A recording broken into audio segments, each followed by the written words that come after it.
Welcome to the Dirt Life Show with your host, George Hamill. Industry Insider today with Cody, Bradbury, and Corbin, Leaverton, and talk to them about their new program, how they did the Mint 400, all kinds of cool stuff. I actually kind of wanted to bring up, see if they're down to talk about transitions in motorsports, like going from different manufacturers, maybe some different sponsors, like that kind of stuff. It should be pretty cool to talk with those guys. And look at James with IMG. You can see his, there we go, right there. Badass KMC wheels. Let's see here. Yeah, the Orange County Firefighters car right here. Show you that stat real quick. Boom. All right, let me get Cody and Corbin on here for us. There's Cody. Him on real quick. Start talking with him a little bit. But yeah, I thought it would be pretty cool for you guys to understand a little bit how a professional team navigates the whole landscape of sponsorships and stuff. Cody, Bradbury, what's up, man? What's going on? How are you? I'm doing awesome, dude. Your hair is looking good. I literally just walked in the door from work. I just shredded in. Let me see if I can get Corbin on. Hang on a sec, all right? All right. But yeah, so I wanted to talk with the audience a little bit about like transitions in motorsports and stuff like that. I think it'd be a kind of a cool little topic. Corbin Leaverton, what's up, homie? What's going on? Are you outside? Yeah, I'm chilling. Back patio. Enjoying it, right? Yeah. So yeah, I just did the intro, but the volume was a little bit low. We're at IMG Motorsports today. As you can see right here, James got some really nice KMC grenades. I don't know if you guys feeling those white and black ones, dude. That's your new scheme. I always gotta love the black and white.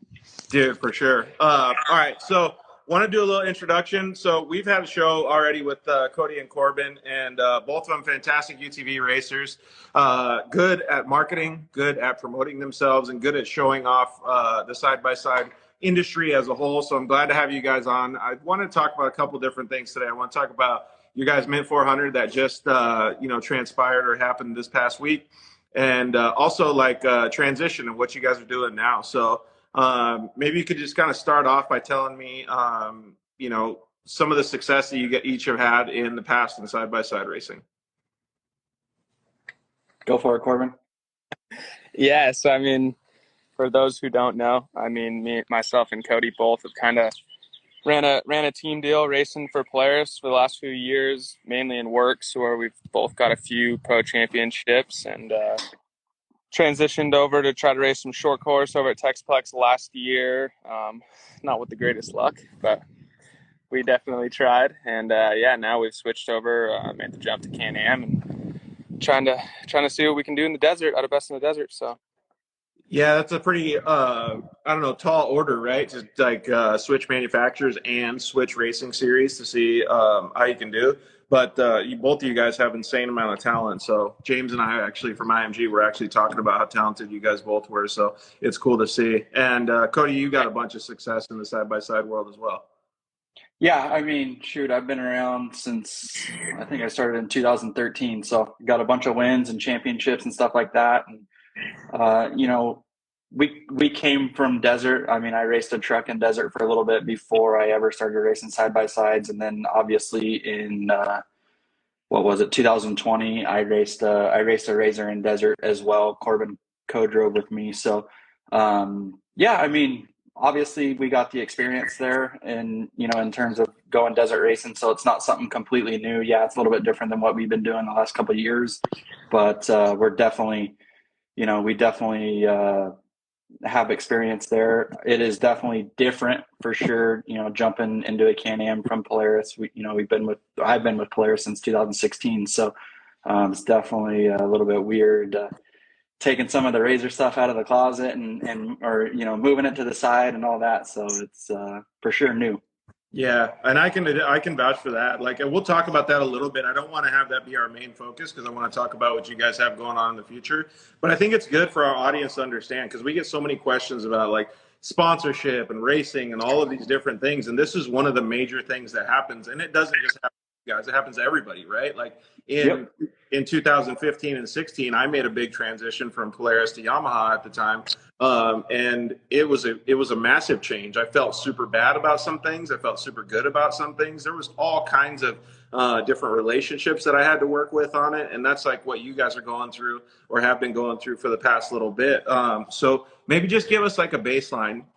So I know that you guys had a very, very strong Polaris Razor racing program and relationship with Polaris for many years. And now you guys decided to take a different route, go with the Can-Am platform. And by looking at it at the Mint 400, you guys were on rails, man. You guys were doing very, very well. Yeah, I mean, honestly, it's pretty hard to argue with the results that, Can-Am's put up with guys like Phil and Dustin and, Dustin's win last weekend, even at the Mint. So for us, it was just something that made sense. Obviously, like you said, it's really, really difficult you're not losing that relationship with Polaris, but you're not going to be dealing day in and day out with those same people that you've been dealing with since 2016, and Corbin was a year or two after me there as well. So that part is a little bit of a bummer. But you still see him at the races. You still, I saw some of the guys from Polaris this weekend, even at the Mint, and they're all over there telling us good luck and all that. So that part's super cool, but the transition for us for Can-Am just kind of made sense. Obviously it's a really proven platform in the desert, and Corbin and I both felt like that was our best I guess way to get good results instantly going back into the desert. So that's kind of why and we did what we did. Took a car that was already proven and built as well. So like Corbin, when you have to manage those relationships and you do those switches, first of all, you guys were putting in a ton of work for your program for the last, let's just say 5 or 6 years, ever since you guys started the side-by-side stuff. So everything that you did was usually to make people happy and to also make your program successful and move forward, right? So when you do stuff like that, it makes it so that when you have to make a transition in the future, like what you guys have done in the last 6 months, it makes it a little bit easier because you can have an open conversation with them, tell them what you're going to do, and continue that relationship moving forward. Because who knows, let's just say 5 years from now, you might make a transition back. So yeah, all those things are pretty important, right? Exactly. And that's like, to your point, man, that's kind of why you build these relationships and you try not to burn bridges or anything as you go. And even with us specifically with Polaris, there was no hard feelings there. It was just something that, like Cody said, it just made sense for us. And we just felt that we could go win races there ultimately. And there's lots of decisions that are little factors that lead us to that decision, But no, it's cool that we were able to end it on a good note with Polaris. And then, it's just like with any sponsor, like we've switched wheel sponsors and tire sponsors or whatever it may be multiple times, and even gone back, like with KMC this year, we left on good terms and we're gone for a few years and we're back this year and stoked to be back, and they're stoked to have us back. So it's the industry we're in, people make moves, and just at the end of the day, you kind of just got to do what is what's best for you at the time, and also looking at your future, that you're not gonna hurt yourself for the future. Yeah, exactly. And well, just to add another point that you're talking about, like, it's not just you guys moving, right? Like, there's people like employees of brands that move, right? Like one guy could go from one wheel company to another guy could go from a tire company to another, suspension, whatever it is, right? So the main thing that I want everybody to understand in this whole process of how good of a job that you guys did in this transition is that keeping up those relationships with the people means the world to everybody. Yeah, no, and it's super important. Even like Cody was saying, we saw a few guys from Polaris out at the Mint, and they were cool enough to come over and say good luck to us, and everything can be cool. And you never know, man. We may be back with those same guys at a different brand or at the same brand or whatever it may be. I know there's guys like our buddy Ryan Guidis over at KMC, who well. He was over at KMC when we were there, and then over at Motul and worked us a deal there, and then back at KMC now. So yeah, relationships are everything in this industry for sure, and it's always cool when you can work with people you've worked with in the past, and it's cool. A lot of people bounce around to a lot of different spots, So whether you're a racer or working on like the sponsor end in that industry, it's cool to be able to work with the same people. Okay, cool. So we'll wind this conversation up a little bit. Like, I just want everybody to make sure that they understand that, like, those relationships, I say it time in and time out on the show, like, you always have to keep those relationships and make sure that you're professional with all the people that you associate with, because everybody wants a sponsor, right? But not very many people want to put in the work for the sponsors, and you guys have done a good job with that. So I'm really proud of you guys in the new direction that you're going. All right, so looking at all the new stuff, everybody's probably seen all the posts and stuff that you guys have done on social media. The new livery or the new like branding and scheme, the black and white, dude, that holds a really, really strong piece of my heart, dude. I'm a big black and white guy. So who came up with that? I don't even think it was something that had to be talked about. That's just us. I mean, look at me right now. I'm wearing all black and white. So just our style. We like that. We're both. It's kind of clean. I mean, it's kind of what we did. It's kind of what we did last year. Didn't really have the time to get the cars powder coated white and stuff like that. So it's kind of, it's kind of where we wanted to be, but didn't quite get to pull it off last year. And so I guess didn't really have any more time this year getting ready for the mint, but just made it happen with some spray paint. Dude, it looks so clean. No, Ken Johnson, what's up? Wyatt Hastings, what's up? Yeah, I love the way it looked, man. And again, you guys put in a lot of effort into the program, making sure that you guys are looking clean. We've talked about it a bunch of times before, but for anybody that's new that's watching, take a look at the way that these guys run their program. The way that they run it is really professional. The way that they do. We always say it's like a lot more like moto than off-road, right? Like, because that's where you guys came from. Love that vibe. Yeah, that's what we try to stick with. Moto stuff's always the sickest. So. Right? It always it's a little bit different program this year, just kind of being a little bit late and all that. So Corbin and I are driving the same car at the moment, and it's definitely weird right now. But I think as we transition here and stuff picks up a little bit throughout the year, it'll kind of go back to a little bit normal right now. Talking about moto, Ken Johnson wants to know how he gets in on those pit bike races. Yeah, I hope we never do one of those again. Yeah, please. That was next Ken door can to put my it house. Ken can put it on. We'll be there. Ken knows what's up, dude. He can put on a pit bike race. He might invite way more people, though. Who knows? He'll do it right. All right, so you guys have a lot of changes in the program. Can you mention a few of those changes? I know that you guys are Team KMC. What's up, dude? Yeah, so you guys are Team KMC now. You got some other sponsors that like Motul that stayed on board with you guys. Really cool to see that those guys are still with you guys. Yeah, I mean, obviously, first off, the biggest thing would be, Can-Am. We went back with KMC, picked up Maxxis this year. Motul's back. There's a couple other sponsors that are back. Sparco. Man, there's a few in there. Walker, Rigid. Those guys, kind of came back on and wanted to give us a shot running the Can-Am. Obviously, it's a little bit different. Walker doesn't do a ton of Can-Am stuff on the race side of it, so that's new for them. We've been testing with them, so it's been a little bit of a learning curve, and both of us never really, we've never really driven Can-Ams. I think Corbin drove it once or twice before the mint, and I drove that car for about 10 minutes before the mint. So it's a little different for sure. What did you guys think overall about the way that the program started off and how it kicked off at mint? I mean, the car looked like it was doing pretty good when we were watching you guys. But what about everything else? It was kind of like keeping the gears lubed because you have all the same team and everybody that's helping you out in the pits and stuff.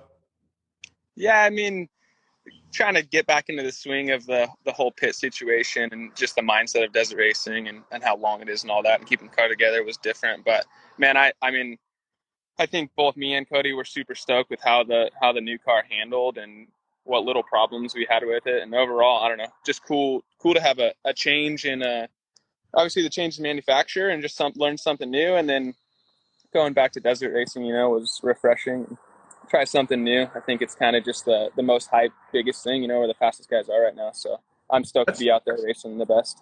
That's kind of crazy. So yeah, so Cody, you might be able to like expand on this a little bit. So in the past like year or so, we've seen a bunch of mix up in Supercross. Jason Anderson, Eli Tomac, like Malcolm Stewart, like all of them switching brands, right? And all of a sudden they have this new like lease on life. They're all excited about motocross again. They're not burnt out anymore. It's a full change. It's like refreshment. Can that happen like with what you guys did, or like in a program? Like, let's just say I started a new program. I wonder if I'd probably get that same excitement. Yeah, honestly, for me, I would say for me, it's a huge reset. Like, I mean, just mindset, all of it. You do the same thing over and over and over, and you start to get burnt out. I mean, people do that with jobs, and they get new jobs. It's kind of the same thing. I mean, you've seen it with Tomac and Anderson. It's like, it's one of those things where for me, and I think for Corbin as well, it was kind of a big reset for us.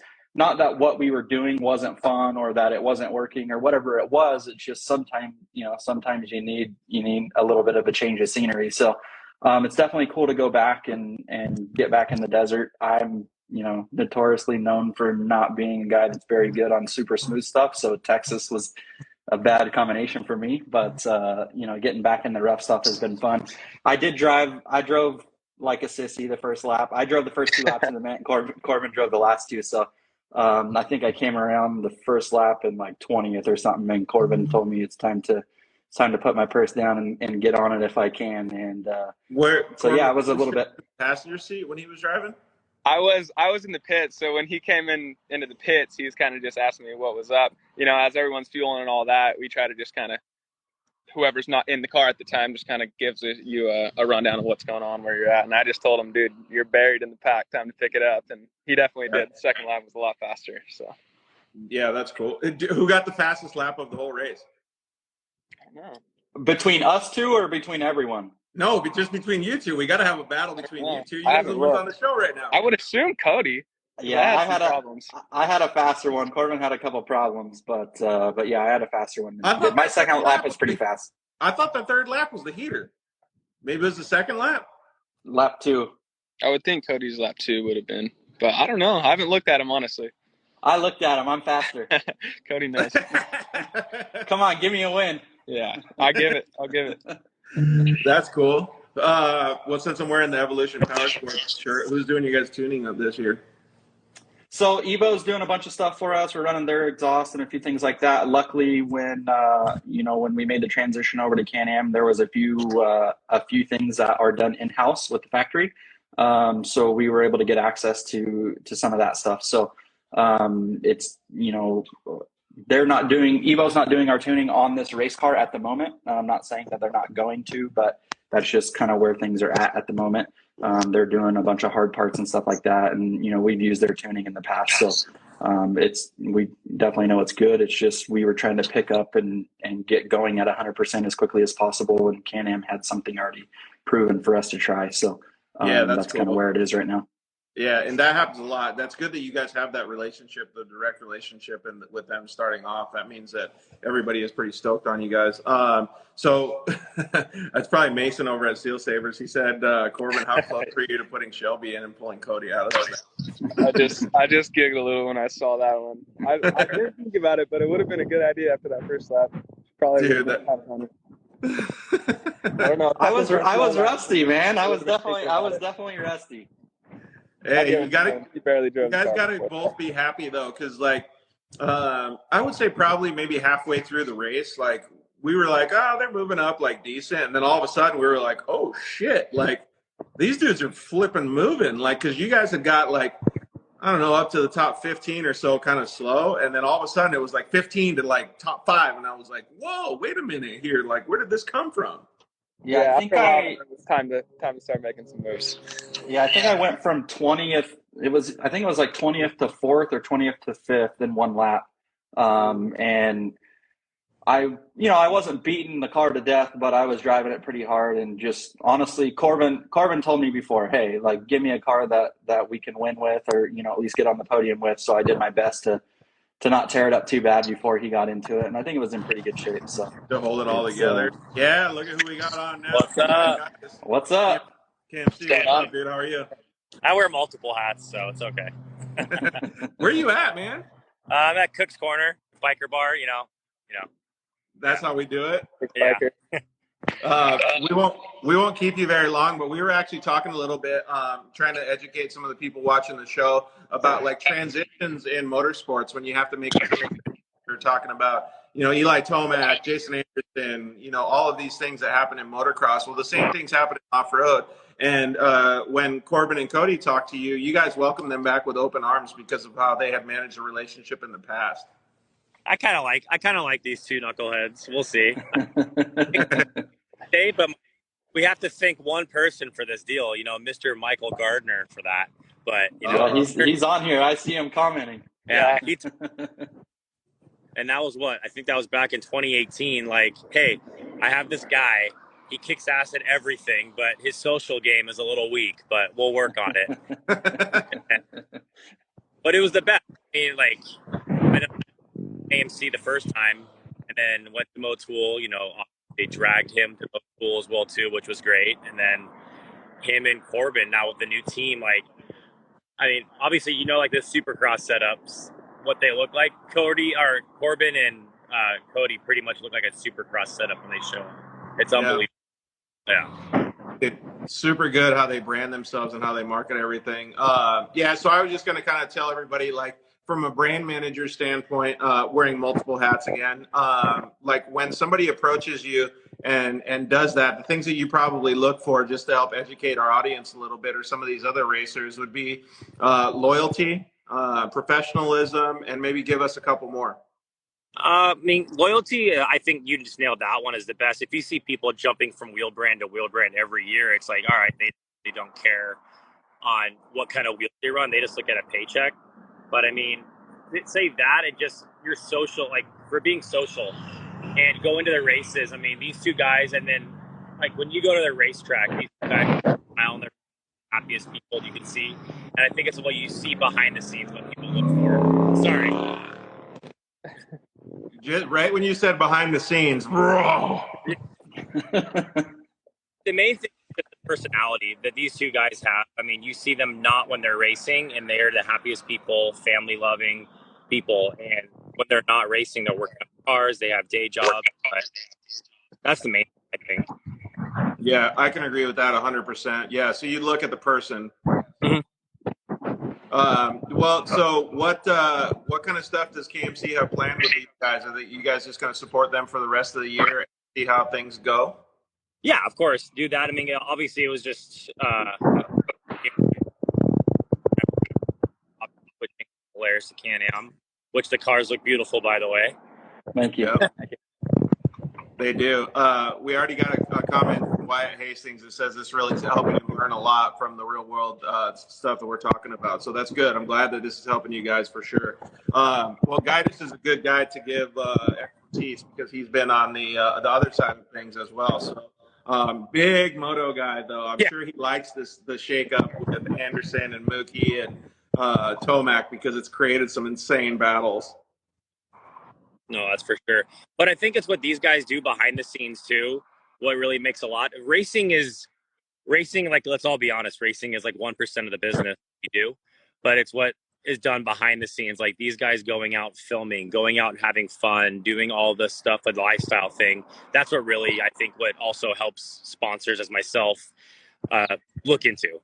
So that makes a big difference too, right? I noticed on this. But then videos of him, dicking around, having fun, and his razor in the desert, working on pre-runners. Whereas guys, they just show up to the race, they don't do anything. So, I mean, you got to have that. Yeah, totally. And connecting with the audience and stuff. Yeah, you're doing a good job, man. All right. Well, since you're at the biker bar, already having fun, dude, we'll let you go. Make sure you order some tacos for us, all right? Sounds good. All right. Thanks, homie. We appreciate it. All right. Thanks. See ya. Later. Super cool that he was able to call in, shed some more light on it. And I appreciate you guys being open about all this stuff and helping the audience members and understanding about what happens on maybe should we call it the business side of racing? Is that what we should call it? Yeah, honestly, that's like he's saying, the racing part's 1%. You have, I mean, obviously, sponsors want you to win races and stuff. They don't pay you or give you free product or anything like that for you to go out and, not do good. But at the same time, there's a whole other side of it. Corbin does a way better job at it than I do, and on the social media stuff. And he's pushing me. I'm on the older generation, so he's he's teaching me how to do these collab posts and all this other stuff that I have no clue how to do. So I Yeah, I got to still thank don't know him how for to do that. it. I still don't know how Got to to do be at all these it. days, I guess. Corbin, you got to Try. teach me because I don't know how to do all that crap either. I feel like I'm not very good, but I try at least. All right, so let's get back to like the races and stuff. Like I said, I appreciate guys calling in and letting us know because it really does help a lot. A lot of these things that you guys are talking about now never get talked about or never get opened up in our industry. So I'm really proud of you guys for giving information to everybody. Back to the races though, like when I saw you guys come into the top 5, I was like, no effing way, dude. This is so rad. First out, like they're shredding, like they must be so happy. What was the vibe like when you guys moved into the top 5? Were you just like, all right, we got to keep it together? Yeah. Once I hopped in, and we kind of had a couple little minor issues that kind of set us back a little bit. So we weren't like, it kind of almost seemed like the win might be out of reach, but we were still kind of just trying to plug along and see what was happening. But I think the real turning point would have been I pulled into, what was that, remote pit 2 or 3 or whatever. I think it was About remote pit 3 right there That before the something Gonzo finish. like that. pit? About half a lap to go in that last lap, and we were a few seconds out of second, and Cody pretty much told me like, now's the time, like go. And from then on, we were definitely ripping. Me and then Colby was passenger in there, and we were pretty much going at it from then on in 2-wheel drive. And yeah, it Oh, was. did you lose the front diff? Yeah, we ended up losing one of those. Shoot, I don't know. Going into the End of lap 3. last lap there. Yeah, the end of lap 3. So ran And the you were whole still last lap in able to 2-wheel move drive. that But fast?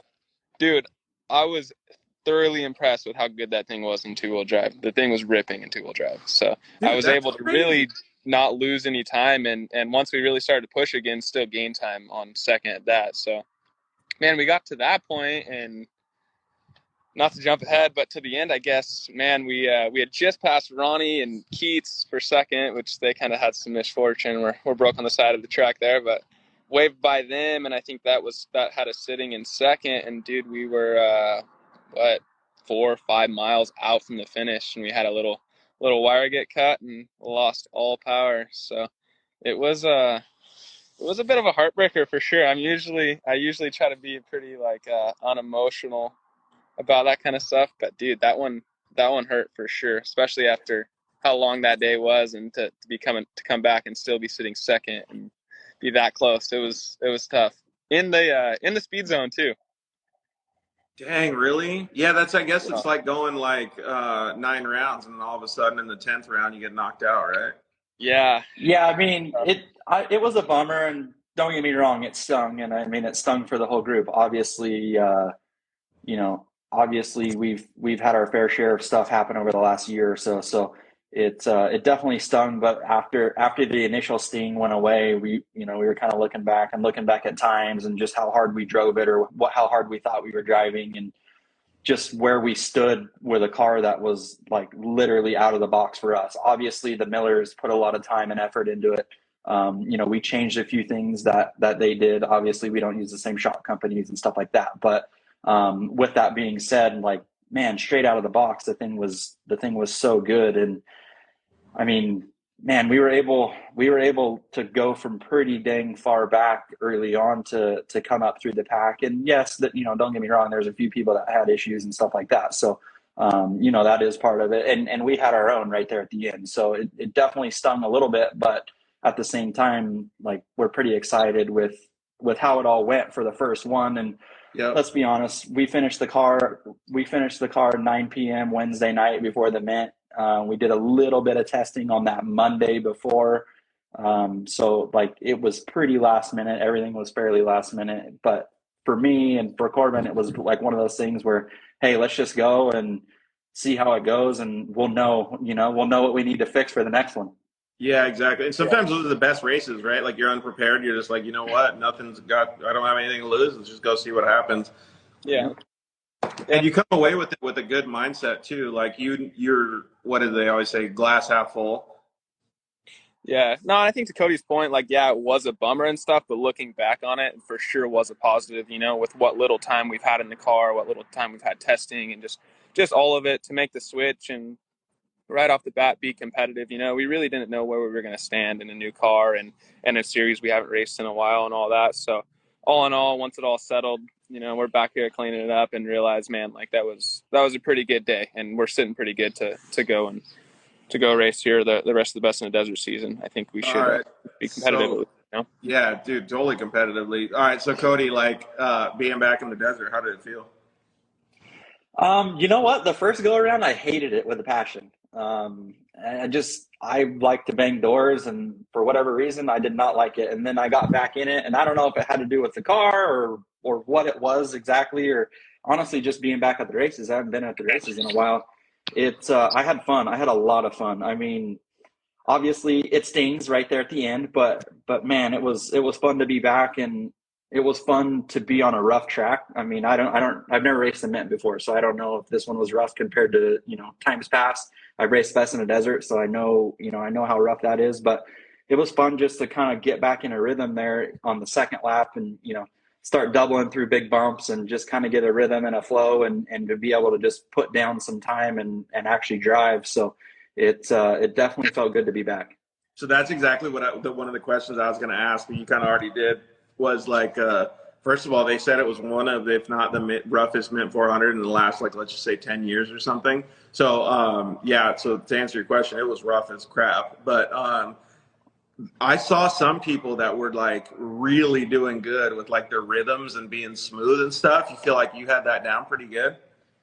Yeah, I mean, obviously, you don't know the track, you don't know it perfect. So it's not like a short course deal where you know every single bump that you're about to hit. So it's just, I mean, for me, I felt like I was able to kind of get in a groove and miss the big bumps, maybe jump over the big bumps and hit the little ones and stuff like that. And, you're skipping around from side to side on the track. If someone was following me, they probably thought I was squirrely and out of control. But honestly, I'm just searching around trying to find the smallest bumps to hit because they're all pretty dang big. So if you can hit the small ones, it's better. Obviously, you don't want to, you don't want to get out of control where you're moving around too much. But if you can get a rhythm going, and it makes the race go by a lot faster, man. If you hit every single bump, it's not a fun day. If you can skip a few here and there, it definitely makes it way better. Dude, I'm proud of you guys for having your setup. So, we'll call it. I mean, I'm sure it was 80% dialed in for you guys. You guys still want to do more work and get it perfect, but to have it that good right off the bat, dude, that's pretty sweet. Yeah, it was way more last minute than we would like to be, but man, I felt like we ended up getting pretty close to where we needed to be to at least be competitive. So. And man, we had a ton of help. I mean, we went right in. Millers I've been texting back and forth and calling back and forth to Hunter quite a bit. Dude, we wouldn't even have made it without him. Yeah, no, and I mean Can-Am. I mean, they stepped up. They got ECUs. They got parts to us quickly, and gave us something that we could just throw in the car and not have to go test and just run. So between Can-Am and the Millers, I felt like that was the biggest thing that helped us get there instantly. Obviously, Walker jumped on right away and was working on the shocks and stuff like that, but those two groups of people definitely made it happen for us. Yeah, and that goes back to what we're talking about before, is you always have good relationships with people. Yeah, and I think to Cody's point too, even I would have to say, even the guys at Can-Am so far have been so helpful with getting stuff done so quickly. Anything we needed, really, they've handled for us. Jeff and Simon over there have been super good to work with. So shout out to all of those guys. And I know we've had some help from a couple of people, Gastel came and helped us out with some ECU stuff, and then obviously Millers. So all the guys over there have been super helpful, even Phil with a few things, and all those guys have been, welcomed us with open arms and tried to help us out any way they could. So it's been a smoother transition because of that, Yeah, totally. What was your guys' favorite part of the race? The leg pads when I got to breathe. Felt like my butt was sore the whole time from the bumps. How fast did that thing go? Because we were wondering, I was thinking anywhere from 90 to 110 would be what the max out at. So I ended up hitting 95, and I kept it at 95. It had more. I was just trying to keep belt temps where they would recover, and obviously going back and doing a download from where things were. It looks like we could have ran the belt temps a little bit higher, so I think we could have been somewhere around like the 98 to 100 mile an hour range. And that's like literally with no testing. That's so fast, man. And we know the guys at Evo got some new clutch setups. Yeah, I just saw some of that stuff. I was talking to Josh over there yesterday about it. They're reworking the P drive. We're not on the P drive clutch yet, which is the new 2022 Can-Am clutch. We're still on the old style one right now. Just that one's a little more tested. So as soon as the new one gets tested a little more, we'll put that one in it and give it a shot. Dude, all the Gucci stuff and all these badass parts is so cool to see side by sides just keep growing and growing. Like the market's so cool, man. What was your favorite part, Corbin? Man, honestly, I love just coming in after the pits right there to the little short course track, the old works loop right there. Just kind of, I don't know, just kind of refresh me a little bit. You see so many rocks and the same looking bumps and turns and all of it in the desert in that 100-mile loop that it's kind of just refreshing to come and see something new, get squirrely in the big old heavy desert car over some little jumps and stuff. Cody, the youngsters all nostalgic just on the short course, dude. Yeah.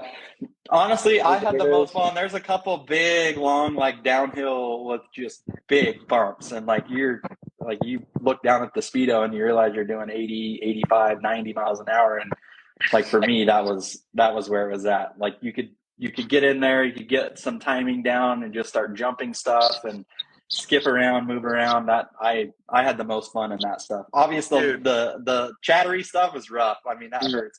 I have all the plates and screws in my chest, so it's no fun for that. But the big long stuff is cool. Rattling the screws loose. Yeah, I'm gonna have to get a kid or something for that. I feel like my guts just get rattled around in them little washboard stuff. And I do love. Dude, imagine back in the day when all the OG dudes used to just rip rhinos and Razor 800s down that.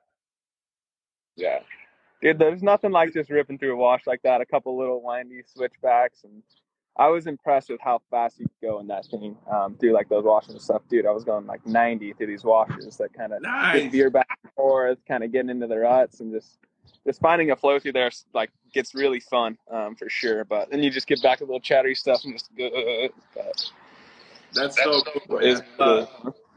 All right, so we're going to kind of wind things down. I know you guys probably want to eat dinner and stuff since, Cody, you just got home. What's the plan for the future then? So for 22, we're kind of just taking it as it comes, really. I mean, we'll be racing the rest of the Best in the Desert. And then I think Martelli's have another race, that California 300, which would be like the new UTV World Championship. So we'll hit that. Not doing any Mexico stuff, all stuff stateside here. Unless I can do it. Yeah. If someone needs drivers, maybe we'll do it. Yeah, for hire. Let me know. Dude, yeah, the Mexico stuff's going to be pretty fun. We got to go to San Felipe in about a week here. Yeah, no, so that's kind of the plan right now. We have a couple cars.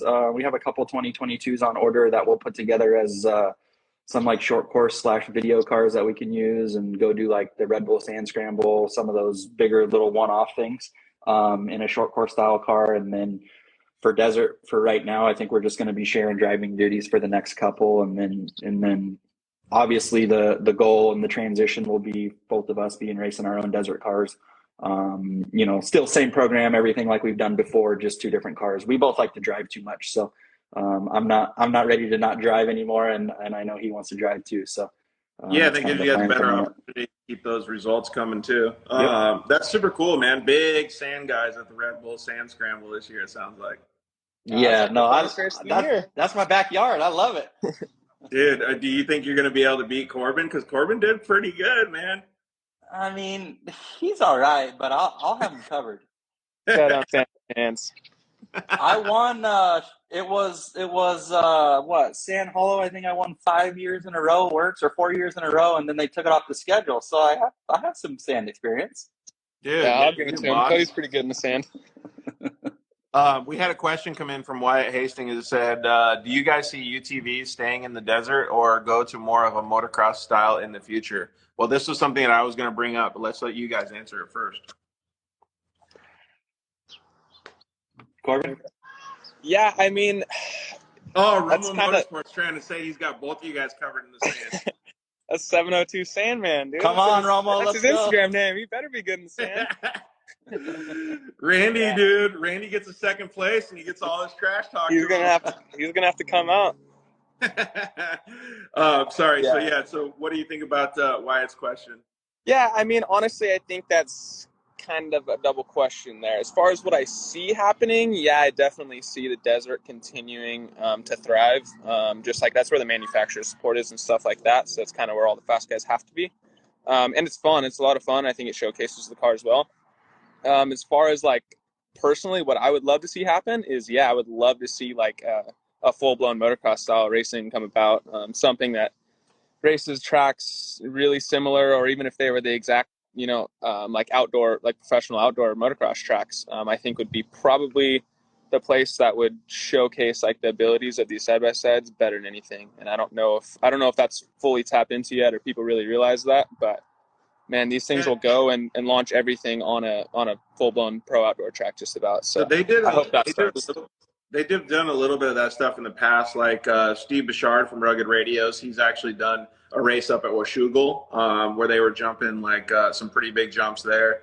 There was a race at Redbud one year with the short course trucks, like Pro Lights and things like that. That was pretty cool. But one thing that I was going to talk about was the Outlaw Series that's in Texas has a new series called Outlaw Series West. So you guys can all go check it out if you want, Outlaw Series West.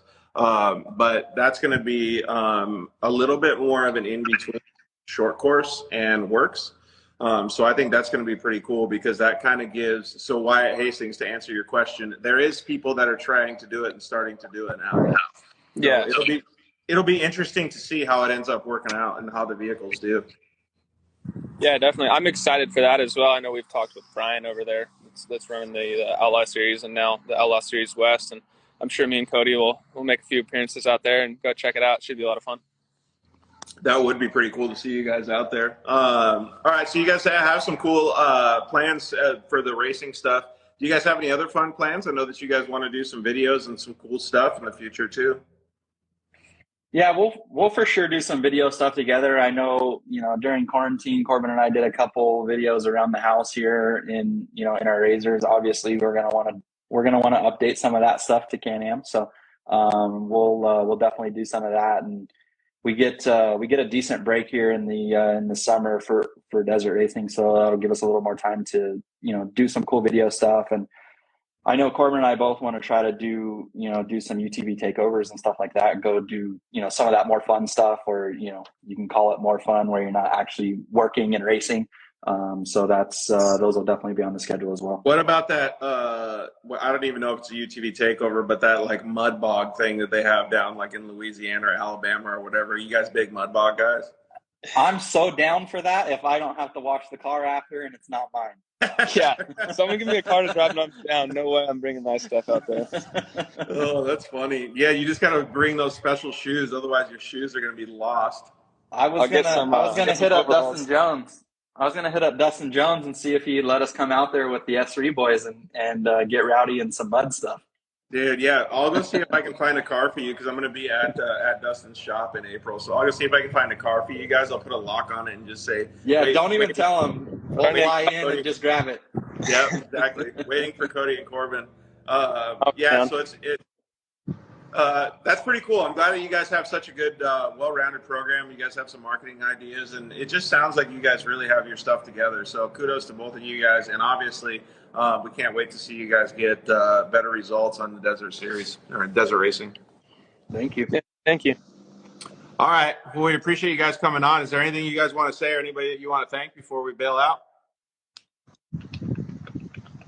I mean, just everyone that supports us, obviously. I mean, Can-Am and all the new sponsors that came on board this year, like KMC and Maxxis, all them. And then obviously all the ones that, stayed with us for the last few years and all that, and continue to support as we make the transition, and just everyone out there that pays attention and follows our stuff. And, when we're doing our video projects and stuff, that hypes us up, everything. That's what keeps us going. So, yeah, I mean, just everyone out there. Just doing our deal. Are you going to start doing like every single motocross guy is doing on the podium and just like over glorifying all the fan culture? Yeah, I'd like to thank my fans. Yeah. My 5 fans. All I do think it's cool that they're doing that, but it's becoming a little too much now. But yeah, so I agree with what you're saying. You guys have some fantastic people on board, and everybody around you really cares about your guys' program. So I can't wait to see what happens in the future. Thank you. All right. Well, we appreciate you guys coming on. I'm sure I'll see you guys soon. Maybe we'll go get tacos. Yep, come out. Soon enough. Hell yeah. We got to do the All taco run. Thanks for having us. Yeah, no problem. See you guys later. Yeah. All right, thanks. Bye. Super cool to see those guys doing that stuff. And yeah, so to answer some of your guys' questions that were coming through, go check out Outlaw Series West. Hit them up on Instagram and follow that page. They're going to do a lot of cool stuff like with the live broadcast. So all the media stuff that you're talking about, all this stuff is coming to fruition now. Some of the series just aren't doing a good job. Some of them are. Texas stuff and the Outlaw Series stuff is really doing a good job with it. So really appreciate all you guys. Always hit us up in the DMs. Let us know what you guys want to see, who you guys want to hear from, and we'll do our best to do it. So that's the Industry Insider for Thursday, March 17th. Thanks, guys. Peace. Thanks for listening to the Dirt Life Show. See you next week.